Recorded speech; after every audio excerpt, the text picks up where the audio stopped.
Hi everyone, it's Sandra and I'm out here with Peekaboo.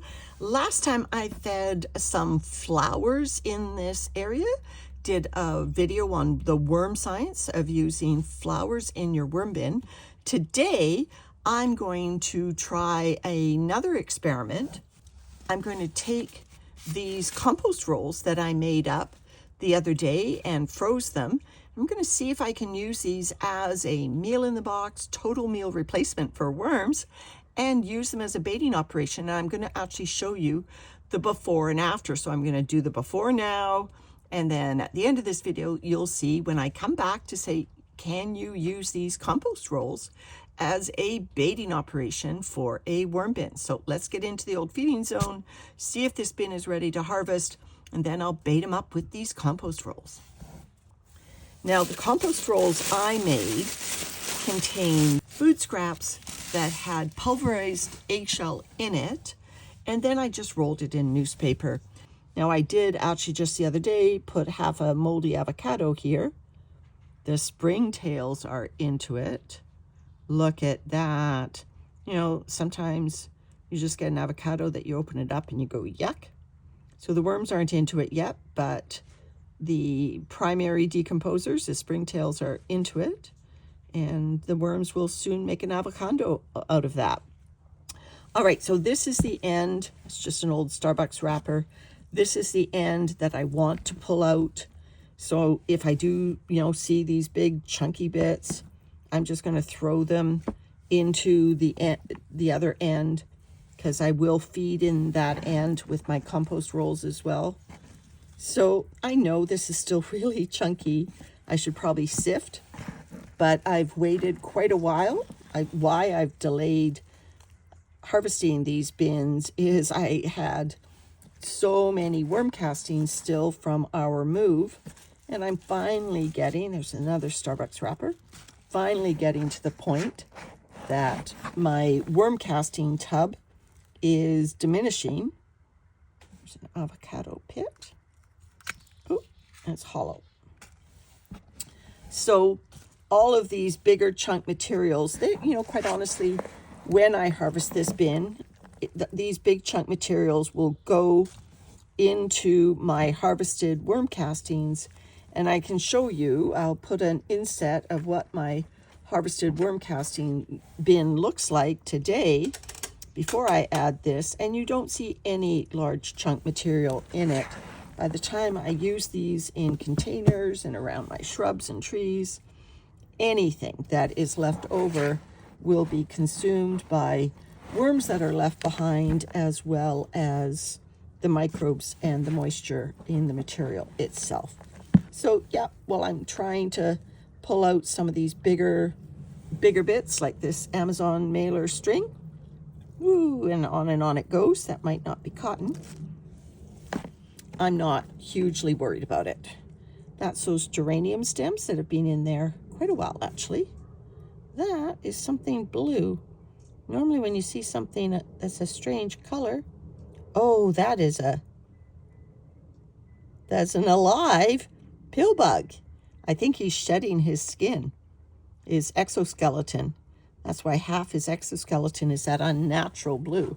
I was saying, when you see something in a natural color in your bin, often it's, a bit of plastic or something, and not something biodegradable. But in that case, the exoskeleton is made out of chitin and is perfectly biodegradable and will greatly enhance the nutritive content of this worm bin.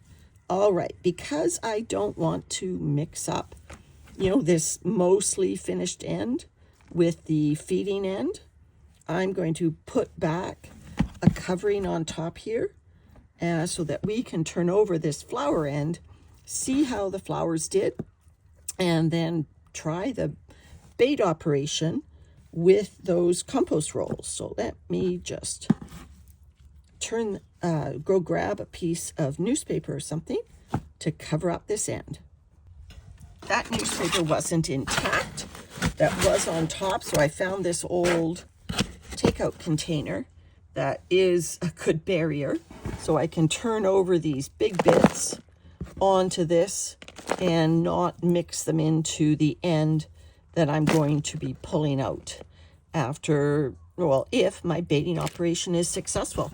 Okay, so let's turn over the flower end and see whether the worms took the bait of the flowers and how the flowers did. Oh, it's moister than the rest of the bin. So over we go. There are the worms. Remember from my worm science on flowers, flowers are a perfect carbon to nitrogen ratio in aggregate. You know, if you feed only one type of flower, you're risking that is not a perfect food. In fact, I think they said roses were a little alkaline, I think. So, you know, in terms of their pH. So some flowers will have differing pHs, and Krista mentioned that some flowers will have essential oils that the worms may avoid, but that's why a collection of flowers, you're going to mediate those risks. And certainly what I gave my worms was a collection of flowers. So you see I've still got some woody bits in here, but the worms are just having a great time. This is like a canna lily stem. Worms are into it. So that's a flower stalk and stem. So I put a mixture in here, and then I put food on top, and that was 13 days ago. So the worms are doing just great with all this material. I don't see any visible flowers left. All right, last corner before we put down our baiting. So there's that avocado that I mentioned. So that will be still food because I just added that yesterday. That will still be food for the worms. I'm getting into the more finished stuff, so I don't want to turn that over. I want to push it so that I harvest that end. Okay, so the big bits, maybe this avocado, kind of give everything a shake. This is how I do it. I do easy baiting, easy harvesting. So I shake things off. That's going to hopefully leave behind a lot of the finished castings. These Starbucks wrappers, they just, they stay in the bin until the worms have licked off every single bit of paper from the Starbucks cup, and it's just a piece of plastic. And then I put it in a rainwater tub to make sure that any wisps or cocoons or juveniles are off the material.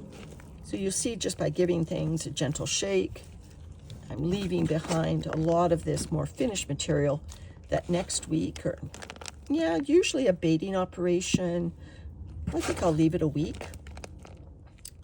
Put it in a reminder in my phone to come back. That's what I'm with the compost rolls. I think I showed in the little short video. I'll put a link to that in the description. I showed that the moisture from the food was soaking in, and so this stuff is looking pretty finished here. That's great. So the moisture was from the food was starting to soak into the newspaper already. So when these rolls, when the worms approach the rolls, the newspaper will be nicely soaked. They've been out of the freezer about an hour, so they're not totally thawed. But when the worms approach them, the newspaper should be nicely soaked all the way through, and the worms will be able to get into them. So this is what I want to show you by the end of the video, hoping to bring you back, and I'll tell you how many days it's been since I've been in the bin, and we'll see whether these compost rolls work as a baiting tool. Because if they do, how cool is that to just be able to, draw the worms into a single area and then move them to wherever I need them to be while I harvest the bin and replenish the bedding. Okay, so let's get the compost roll. This bin has a big population of worms, as you saw. So I'm actually going to give it 3 compost rolls. So I am not going to add any additional browns. There's a sufficient brown to food ratio there, I believe, as well as eggshell grit in the food that I put in there. The food is being pulverized, so it's kind of a fast food. And you can probably see that the newspaper is looking a bit wet from the rolls starting to thaw. All right, so those are complete meals, those compost rolls. So I'm hoping I got the ratio right of browns to greens with food. And so I'll just sprinkle some of this material and worms on top. And for you, it's just going to be a few seconds, but for me, it's going to be like a week. And I'll bring you back in and we'll see how this did to bait out these worms. Okay, see you in a few seconds, everyone. All right, it's been 6 days. If you remember, well, of course you do. It was just a few seconds ago. Put the compost rolls here. I'm looking to see how many worms migrated with those compost rolls. I'm going to pull them out and we're going to take a look. And then I'm going to pull out, no matter what, the 75% maybe of this material and rebuild the bin. And I've got a surprise bedding as another experiment, so stay tuned. Let's look at these compost rolls, see how successful they were at migrating. Notice I darkened the end where I wanted the worms to migrate, which also encourages them to stay in this zone. This bin is outdoors. I'll just lift up this and fold it inward. I can see there's worms on the inside, but this will keep them moist and safe until I can put the plastic back on top. Oh, and there's a big worm right on the top. So, okay, so let's just take a look at those compost rolls and see how successful they were at migrating. You can see the pill bugs there. Now, I see intact newspaper. So let's see, did the worms even get into these compost rolls? Did they worm their way in?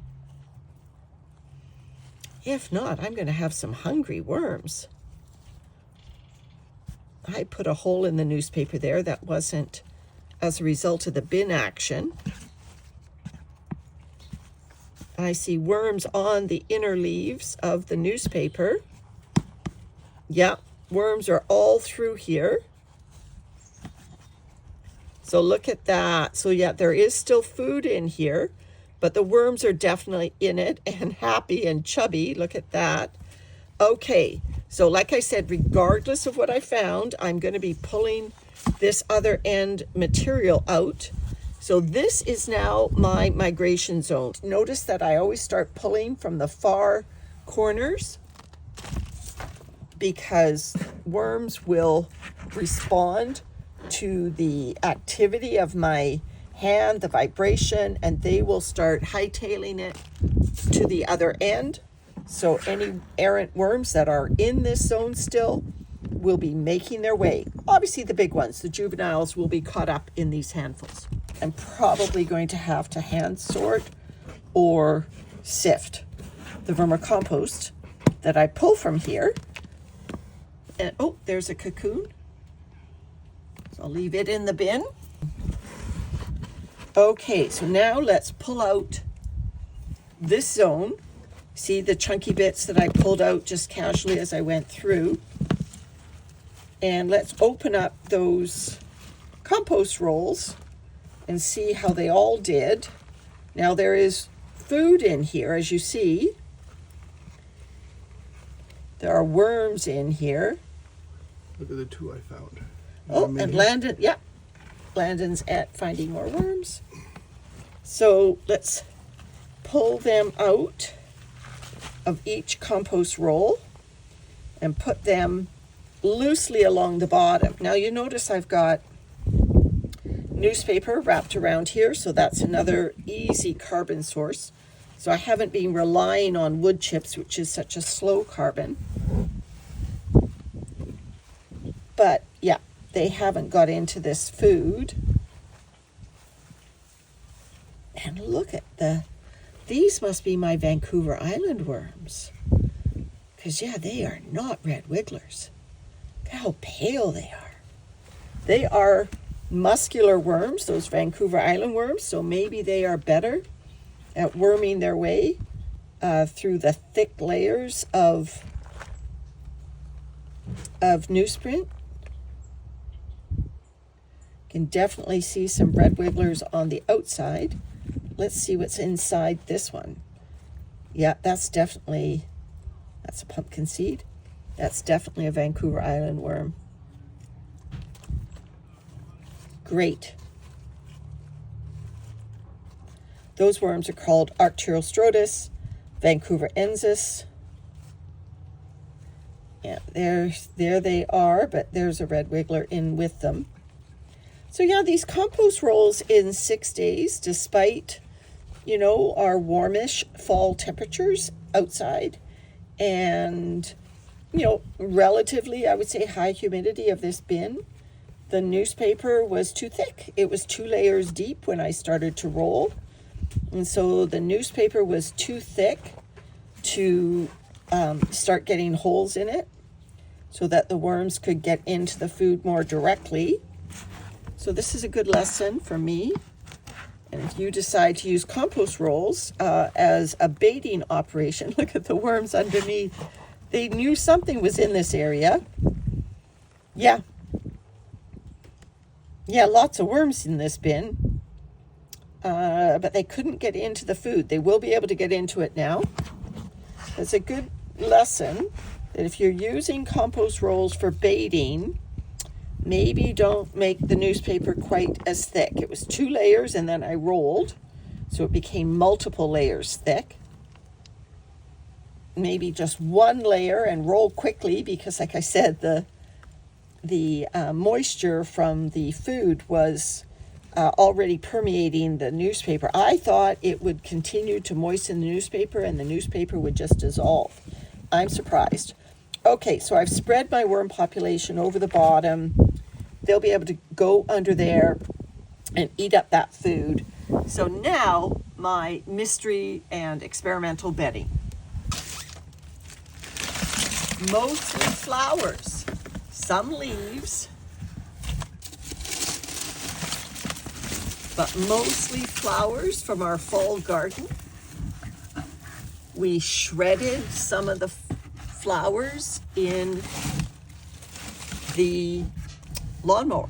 I will put the link to my kind of dusty video on using flowers in your worm bins.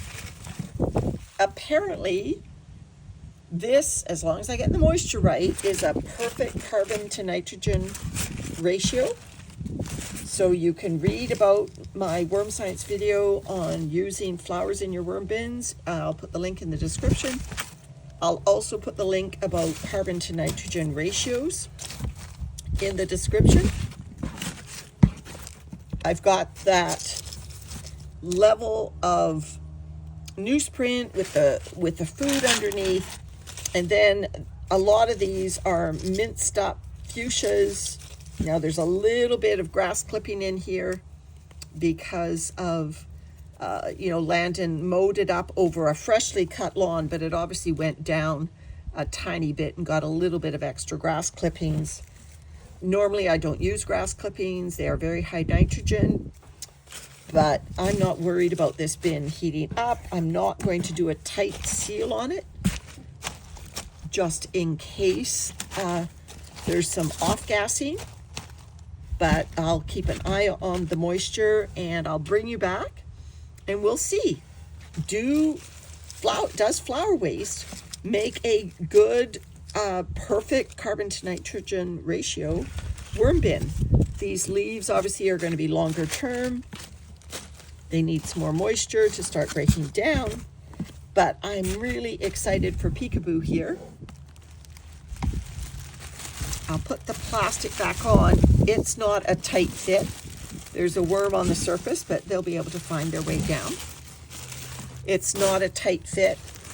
And so if there's off-gassing going on, then it'll be just fine. All right, everyone, I'm excited to see what the flower waste does as a worm bedding. Hope you learned something about compost rolls. I certainly did. All right, thanks so much for watching. Bye for now.